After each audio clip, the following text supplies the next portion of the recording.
The moment Jay Kang opened his eyes in that hospital room, the first face he saw was hers.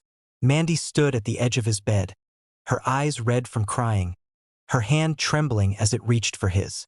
She looked like she hadn't slept in 2 days. She probably hadn't. He stared at her, long enough to make it hurt. "Who are you?" he asked. The silence that followed was the most painful thing he had ever manufactured in his life. He watched Mandy's face collapse. The confusion, then the disbelief, then something that looked like the ground falling out from under her. Her lips parted. No words came. Behind her, through the glass panel of the hospital room door, he could see his grandmother's assistant already typing on a phone, reporting back. He doesn't remember her. Jay kept his expression blank. Empty. The performance of a man who had lost everything behind his eyes. Inside, he was burning, because 26 hours before he woke up in this bed, he had been sitting in his car outside a parking structure in Pangeo, reading a document that was never meant for him to find, and what was in that document had changed the entire shape of his life.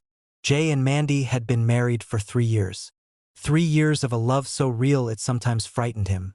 The kind that didn't ask for anything except honesty. She was a structural engineer from Atlanta who had come to Songnam on a 2-year contract and somehow never left. They had met at a rooftop dinner party neither of them had wanted to attend. By the end of the night, they were the only 2 people still talking. 6 months later, he proposed. A year after that, she was pregnant. And from the moment Chairwoman Kang, his grandmother, the iron spine of the Kang family empire, learned about the pregnancy, the temperature in every room changed. She had never fully accepted Mandy. She had tolerated her, the way powerful people tolerate inconveniences they believe are temporary. But a child changed the math. A child was inheritance. A child was bloodline. A child was the future she had spent 60 years constructing. The document Jay found in his car that night had been left there by accident. A printed draft, stamped confidential, prepared by the family's legal team. It outlined a multi-stage strategy. First, build a case that Mandy had married Jay for financial access. Second, challenge any future inheritance rights tied to the child. Third, if necessary, initiate a process to formally exclude Mandy from the family registry and contest the validity of their marriage under a narrow clause in a decades-old family contract. Jay had read it twice. Then he had sat very still for a long time. Then someone had hit his car from behind at 60 kilometers an hour.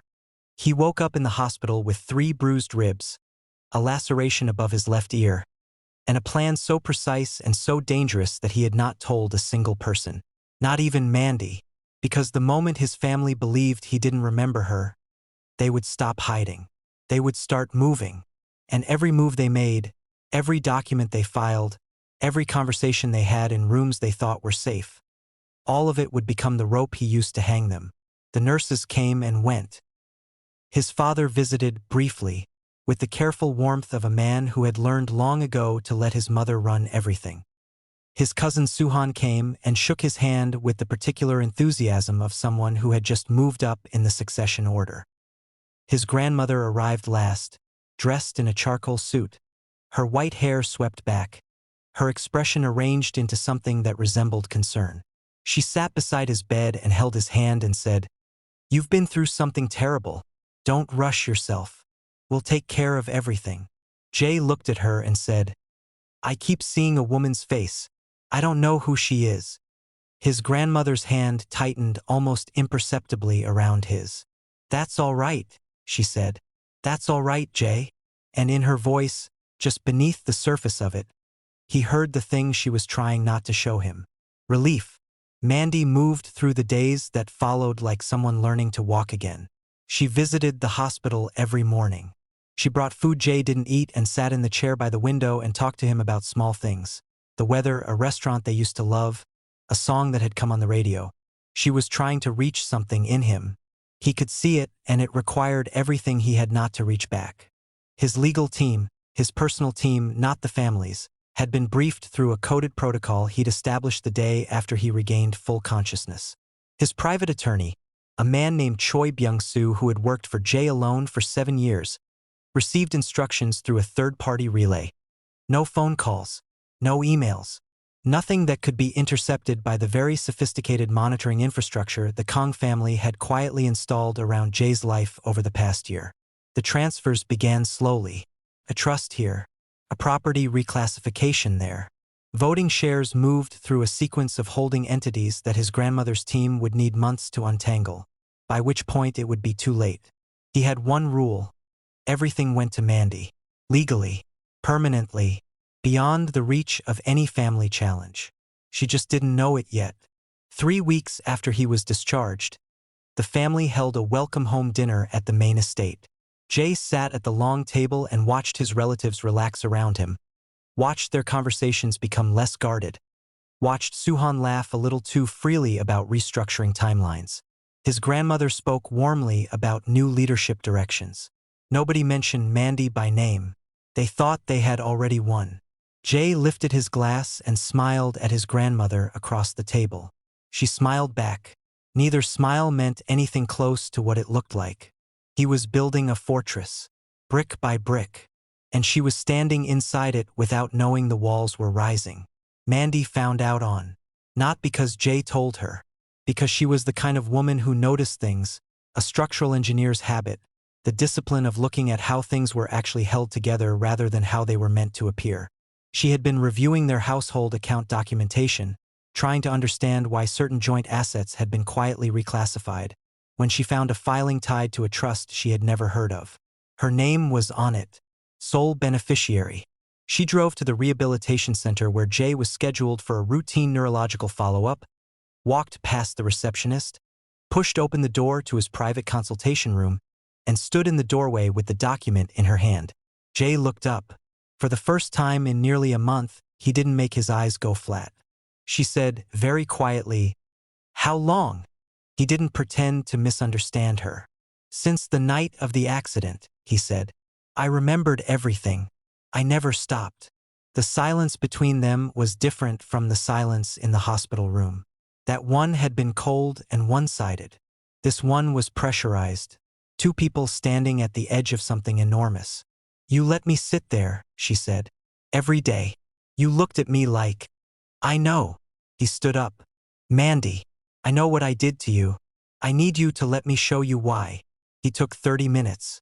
He showed her the legal document from the car, the transfer records, the trust structures, the recordings, audio files captured through his personal devices during conversations his family had conducted in his presence, believing he was too impaired to retain anything.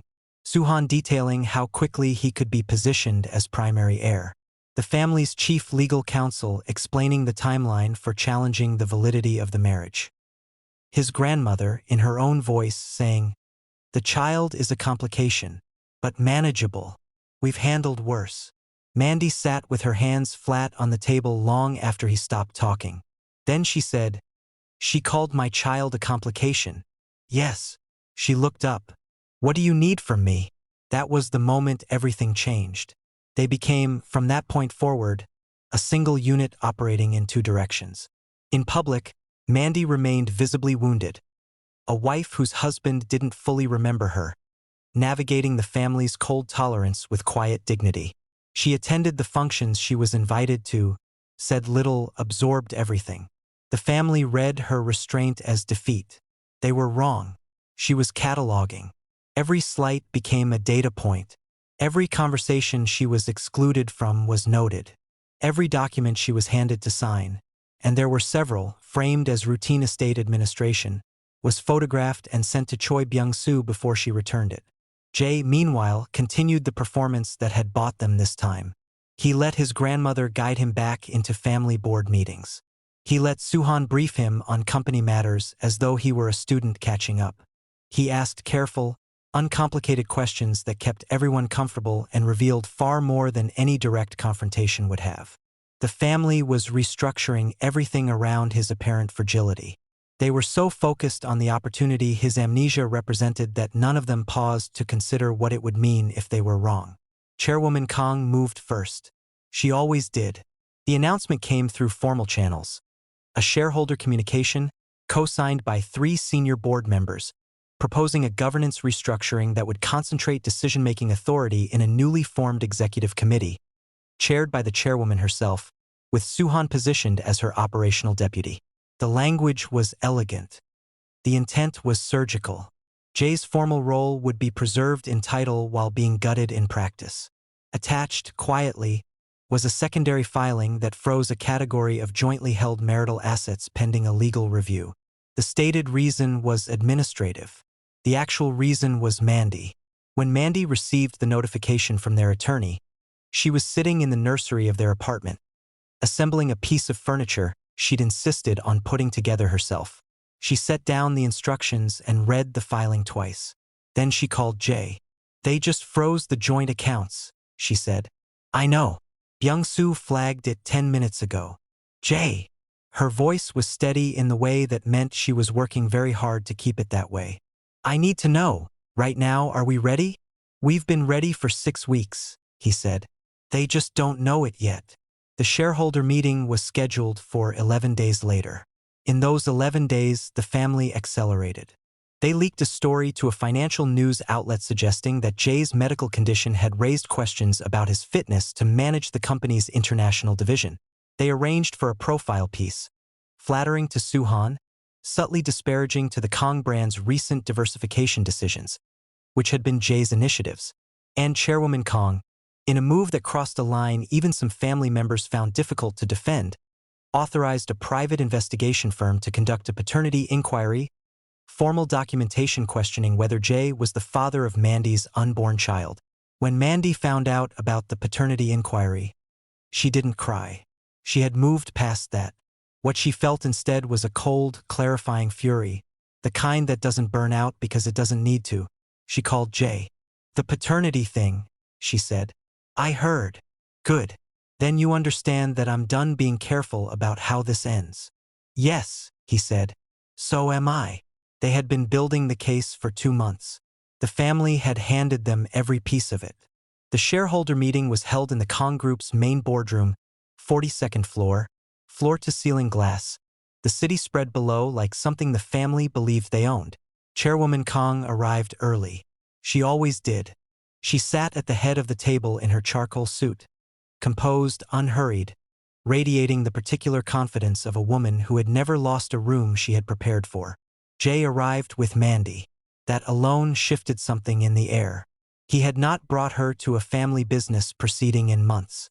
The board members exchanged glances. Suhan's expression moved quickly through surprise and then settled into something more careful. His grandmother looked at Mandy once, then looked away. The meeting opened. The governance restructuring proposal was presented. Suhan spoke fluently and at length. The executive committee framework was explained. The language was, as always, elegant, comprehensive, designed to feel inevitable. When Suhan finished, he looked at Jay. A courtesy, the gesture of a man who believed he was extending generosity. "Any questions, cousin?" he said. "Just one." He reached into the folder in front of him and slid a single document to the center of the table. "Who authorized the paternity investigation filed against my wife?" The room went quiet. His grandmother didn't move. "That's a legal matter," she said evenly. "Not relevant to this proceeding." "Everything I'm about to say is relevant to this proceeding," Jay replied. He stood up, and when he stood, something in his bearing changed. The careful blankness he had carried for 2 months was simply gone. What replaced it was the version of him that the family had not seen since before the accident. Precise, still, and completely in command of the room. "I want to be clear about something," he said. "I have never had amnesia. I remembered everything from the moment I woke up in the hospital. Every conversation you had around me, every document you placed in front of me, every plan you discussed in rooms you thought were safe." Suhan said, "That's not." "I have recordings," Jay said. "Audio, dated and authenticated. I have correspondence between the family's legal team and 3 board members outlining a strategy to invalidate my marriage. I have financial records showing unauthorized movement of assets tied to my personal holdings. And I have a formal evidence package that has already been submitted to the Financial Services Commission and the Pangeo Western District Court." Nobody spoke. His grandmother's face had not changed. That was the thing about her. She had spent 60 years learning not to let her face change. But her hands, flat on the table, pressed down slightly. Just slightly. The governance restructuring you've proposed today, Jay continued, transfers authority to an executive committee that would be immediately compromised by the legal proceedings now underway against 3 of its proposed members. He looked at Suhan. Including you. Suhan stood up. You have no grounds. Sit down, Mandy said. The room turned to her. She had not spoken until that moment. She sat with her hands folded, her posture exact, her expression carrying the specific weight of a woman who had absorbed months of deliberate cruelty and was done absorbing. Sit down, she said again, quietly. This part isn't for you. Suhan sat down. Jay placed a second document on the table. 8 weeks ago, a series of asset transfers were completed. Voting shares representing 53% of controlling interest in Kang Group were moved through a sequence of entities into a single consolidated trust. He paused. That trust is administered solely by my wife. The silence was total. Legally, he said, permanently, structured to withstand every challenge your legal team has already prepared, because I used your legal team's own strategy documents to make sure there were no gaps. Chairwoman Kang finally spoke. You would do this, she said, to your own family. Jay looked at her for a long moment. You questioned my child's paternity, he said, in a formal legal filing. You called her a complication. He picked up his folder. I didn't do this to my family. You decided who my family was. The proceedings that followed took weeks. The legal filings, the board restructuring, the quiet departures of the conspirators. 3 executives resigned. Suhan's position was dissolved. The governance proposal was withdrawn. Chairwoman Kang retained her title. Jay allowed her that. But the authority behind it was gone. She knew it. He knew it. They never discussed it directly. Some things in families don't need to be spoken to be understood. Mandy stepped into her role with the same precision she brought to everything. She was not performative about it. She hired the right people, asked the right questions, and made the kind of decisions that made the company stronger within the first 6 months than it had been in years. Their daughter was born in early spring.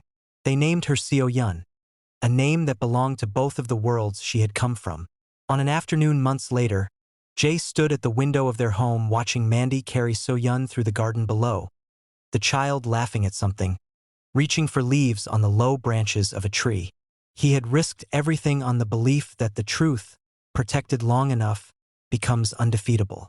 He watched his daughter grab a leaf and hold it up like a prize, and he thought he had probably been right. If this story touched your heart, like, subscribe and comment. True love always wins.